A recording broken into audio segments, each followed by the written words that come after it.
আসসালামু আলাইকুম ওরহমতুল্লাহি ওয়াবারাকাতুহু। আবার আপনাদের জন্য জাকিনাকে বাংলা লেকচার নিয়ে চলে এসেছি। পুরোপুরি ভিডিওটা শুনে যাবেন, তাহলে বুঝতে পারবেন। আর জাকিনাকে বাংলা লেকচার শোনার জন্য আমার চ্যানেলটাকে সাবস্ক্রাইব করে দেবেন। চলুন ভিডিওটা শোনা যাক। বেশিরভাগ মুসলিম অন্য ধর্মের সীমাবদ্ধতাগুলো নিয়ে কথা বলে থাকে। আমি খ্রিস্টান ধর্মের ভালো জিনিসগুলো নিয়েছি। একজন মানুষ কখনোই অন্য আরেকজন মানুষকে বিচার করতে পারে না। আমি তাদের উপরে তুলেছি, তাদেরকে ছোট করতে চাচ্ছি না। আপনি আমার কথাগুলো বুঝতে পারেননি।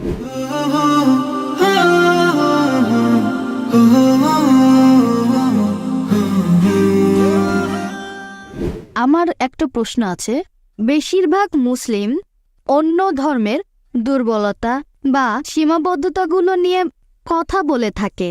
আজকে আপনার লেকচারে যেমন শুনলাম, আমরা খ্রিস্টানদের চাইতে উন্নত। একজন মানুষ কখনোই অন্য আরেকজন মানুষকে বিচার করতে পারে না। একমাত্র আল্লাহ সুবহানাহু ওয়া তাআলাই বলতে পারেন যে অমুক লোকটার অন্তর ভালো, সে ভালো লোক। পৃথিবীর কোনো মানুষ বিচার করতে পারে না। আপনি এই ব্যাপারে কি বলবেন? বোন, আপনি প্রশ্ন করলেন যে একমাত্র আল্লাহ তাআলাই বিচার করতে পারেন আমাদের অন্তর। আমি আপনার সঙ্গে একমত। আপনি বললেন যে আমরা কেন এভাবে বলি যে আমরা তুলনায় উন্নত, আমরা ভালো জিনিসগুলো উপস্থাপন করব। বোন, আমি আজকের লেকচারে যেটা করেছি, আমি খ্রিস্টান ধর্মের ভালো জিনিসগুলো নিয়েছি। আমি খ্রিস্টানদের উদ্দেশ্যে বলেছি যে যদি আপনারা যীশু খ্রিস্টের দেয়া শিক্ষাগুলো মেনে চলেন তাহলে সেটা হবে ভালো। আমি তাদের উপরে তুলেছি, তাদেরকে ছোট করতে চাচ্ছি না। আপনি আমার কথাগুলো বুঝতে পারেননি। আমি আসলে বোঝাতে চেয়েছি, যখন এই কথাটা বলেছিলাম যে খ্রিস্টান বলতে যদি তাদের বোঝায় যারা যীশু খ্রিস্টের শিক্ষাগুলো ভালোভাবে মেনে চলে, তাহলে আমরা মুসলিমরা খ্রিস্টানদের চেয়ে আরো বেশি খ্রিস্টান। কোরআনের আয়াত মেনে আমি বলার চেষ্টা করেছি, تعالوا إلى كلمة سواء بيننا وبينكم। এসো সেই কথায় যা তোমাদের ও আমাদের মধ্যে এক। আমি কখনোই বলিনি যে আমরা তাদের চেয়ে উন্নত, বলেছি বাইবেলকে তাদের চেয়ে বেশি মানি, এটাই বলেছি। তারপর বলেছি আপনারাও কেন বাইবেলের কথাগুলো মেনে চলেন না, অন্তত সেগুলো মানেন যেটা কমন।